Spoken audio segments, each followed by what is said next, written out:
Assalamualaikum warahmatullahi wabarakatuh.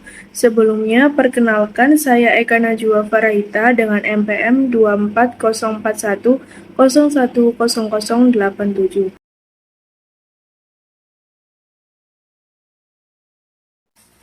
Secara komprehensif, mengapa kasus COVID-19 di Indonesia menggunakan konsepsi networking governance? Karena kompleksitas pandemi memerlukan kolaborasi antar aktor yang saling ketergantungan untuk bertukar sumber daya, koordinasi lintas sektor, dan pencapaian tujuan bersama, seperti pencegahan penyebaran melalui 3T, testing, tracking, dan treatment, serta vaksinasi. Dalam Jurnal Ilmu Sosial Politik dan Pemerintahan volume 10 isu 2 tahun 2021 bahwa jumlah vaksin dosis pertama setara dengan 70,15% dan vaksin dosis kedua setara dengan 32,86%. Selain itu, keterbatasan kapasitas pemerintah, Indonesia mengalami defisit infrastruktur kesehatan, seperti jumlah rumah sakit dan tenaga medis yang terbatas. Dari data kementerian menunjukkan bahwa pada puncak pandemi 2021, kapasitas ICU nasional hanya sekitar 2.000 unit, jauh di bawah kebutuhan. Aktor yang terlibat diantaranya yang pertama yaitu pemerintah sebagai koordinator utama dan bertanggung jawab atas kebijakan nasional seperti PPKM, pemberlakuan pembatasan kegiatan masyarakat. Selain pemerintah, aktor yang terlibat dalam penanganan COVID-19 di Indonesia yaitu paguyuban atau kelompok masyarakat, seperti yang berlangsung di beberapa tempat. Contohnya ada di Sambatan Jogja atau Sonjo di Yogyakarta yang hadir untuk membantu masyarakat terdampak COVID-19. Meskipun perannya seringkali tidak terlihat, namun memiliki dampak yang sangat signifikan. Selain kedua aktor tersebut, aktor yang ketiga yaitu swasta juga mempunyai peran yang cukup signifikan dalam upaya penanganan COVID-19. Perannya yaitu memproduksi dan distribusi vaksin seperti PT Bio Farma yang memproduksi jutaan dosis dari blok Sinovac dengan 4 juta dosis siap pada Februari 2021 dan target 4,7 juta dosis untuk Februari 2021 serta kapasitas hingga 250 juta dosis per tahun melalui konsorsium. Distribusi dilakukan melalui 48 gudang cabang Bio Farma, Kimia Farma, dan Indofarma, termasuk vaksin gotong royong ke fasilitas swasta dan BUMN. Selain memproduksi dan distribusi, sektor swasta juga mengembangkan aplikasi seperti Peduli Lindungi untuk pelacakan. Hambatannya yang pertama adalah koordinasi yang buruk. Fragmentasi antara pusat dan daerah menyebabkan inkonsistensi kebijakan, seperti variasi PPKM yang berbeda-beda antar provinsi. Yang kedua yaitu keterbatasan sumber daya. Ketergantungan pada swasta untuk vaksin menyebabkan keterlambatan distribusi, terutama di daerah terpencil.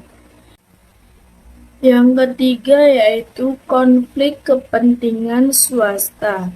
Terkadang swasta memprioritaskan keuntungan, sementara masyarakat sipil menghadapi resiko keamanan saat beroperasi. Dan yang terakhir adalah ketidakkesetaraan akses. Daerah miskin memiliki cakupan vaksinasi lebih rendah dibandingkan dengan daerah perkotaan. Dalam penanganan COVID-19, model networking yang digunakan adalah kolaboratif networking governance yang melibatkan pemerintah, swasta, dan kelompok masyarakat. Secara empiris, pandemi COVID-19 merupakan wicked problem yang tidak dapat ditangani oleh satu aktor tunggal. Oleh karena itu, pemerintah tidak berperan sebagai pengendali absolut, melainkan sebagai koordinator dan fasilitator jejaring. Sementara itu, aktor non-pemerintah berkontribusi sesuai kapasitas dan sumber dayanya.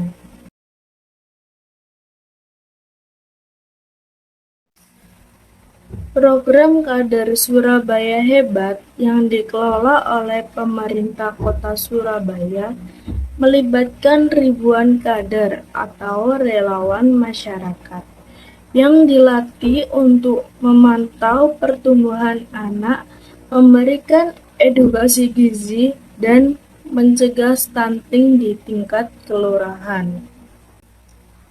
Program ini yang dimulai sekitar tahun 2020 mencerminkan gagasan NPG melalui beberapa aspek utama, yaitu kolaborasi dan jaringan antar aktor yang dimana NPG menekankan pembentukan jaringan yang melibatkan berbagai pihak.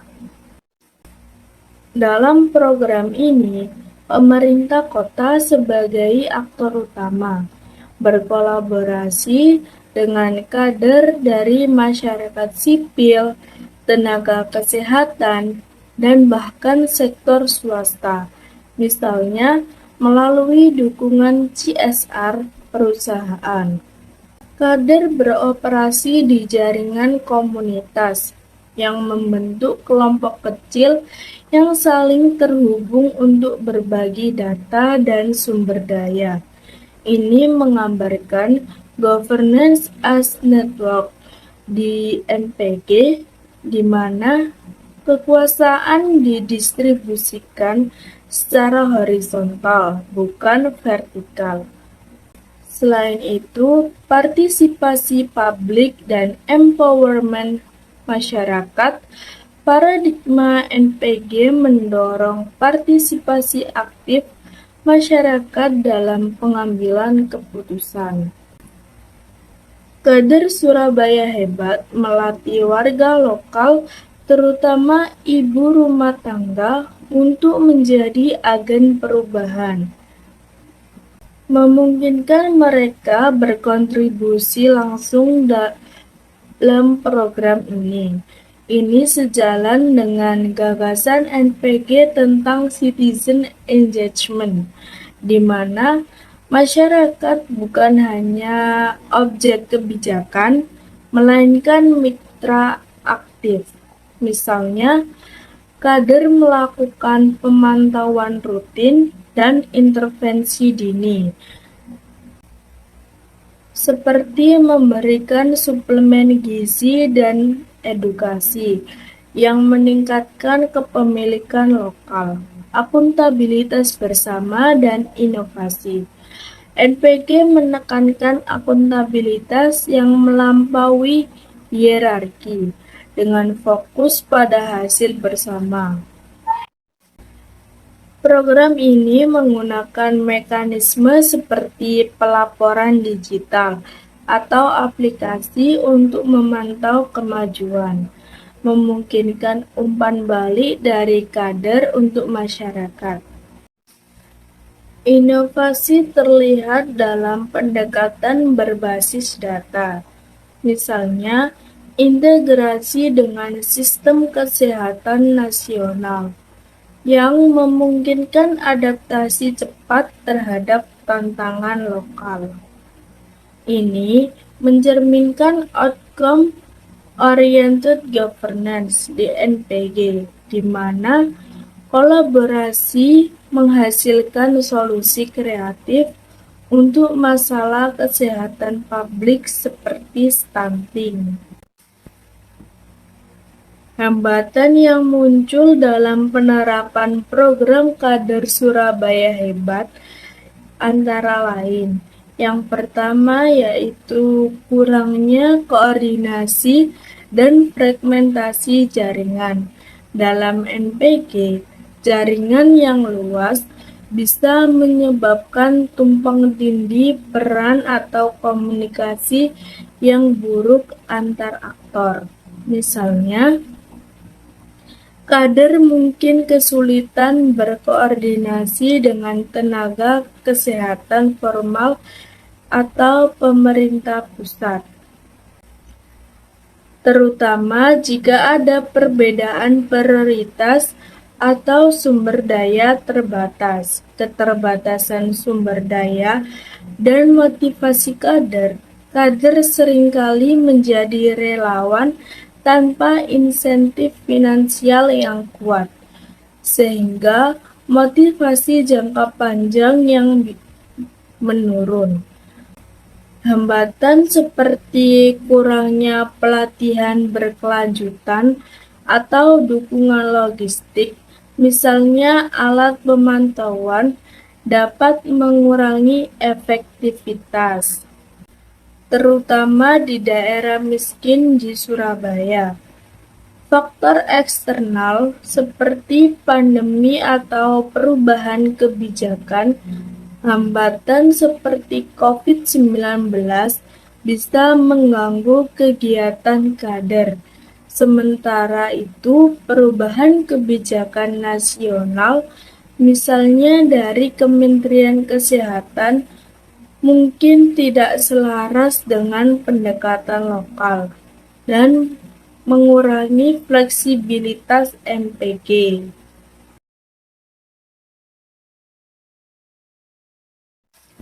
Karena paradigma New Public Governance dipandang lebih relevan dibandingkan paradigma administrasi publik yang klasik atau New Public Management, karena mampu menjawab kompleksitas persoalan publik kontemporer yang bersifat lintas sektor, multidimensi, dan tidak dapat diselesaikan oleh satu aktor tunggal. Berikut penjelasan teoretiknya. Dibandingkan dengan public administration yang berasal dari teori Max Weber, menekankan kontrol hierarkis, netralitas, birokrasi, dan monopoli pemerintah dalam pengambilan keputusan. Namun, ini kurang efektif untuk isu lintas batas seperti stunting atau perubahan iklim, karena tidak melibatkan aktor non-pemerintah. NPG mengatasi ini dengan model jaringan kolaboratif di mana kekuasaan didistribusikan secara horizontal, memungkinkan respon yang lebih adaptif dan inklusif. Teori NPG dari Osborne berargumen bahwa tata kelola modern memerlukan pluralisme aktor untuk menghindari kegagalan birokrasi, seperti inefisiensi dan kurangnya inovasi. Dibandingkan dengan New Public Management yang muncul pada 1980-an, inspirasi dari Reagan dan Thatcher fokus pada efisiensi melalui mekanisme pasar, kontrak, dan pengukuran kinerja. Meskipun meningkatkan produktivitas, NPM sering mengabaikan aspek sosial dan etis seperti kesetaraan, karena menempatkan kompetisi di atas kolaborasi. NPG lebih solutif karena mengintegrasikan NPM, misalnya akuntabilitas berbasis hasil, dengan elemen partisipasi masyarakat, yang menghasilkan governance hybrid yang lebih holistik. Teori NPG menekankan bahwa masalah publik seperti kesehatan atau lingkungan memerlukan kemitraan, bukan hanya kompetisi, untuk keberlanjutan jangka panjang. Contoh empirisnya adalah program Keluarga Harapan atau PKH. Di berbagai daerah, PKH yang dikelola oleh Kementerian Sosial sejak 2007 adalah program bantuan sosial untuk keluarga miskin dengan syarat seperti pendidikan dan kesehatan. Dalam pendekatan NPG, program ini melibatkan kolaborasi antar pemerintah pusat atau daerah, LSM seperti World Bank sebagai mitra, dan masyarakat lokal, misalnya kader desa yang memantau penerima manfaat.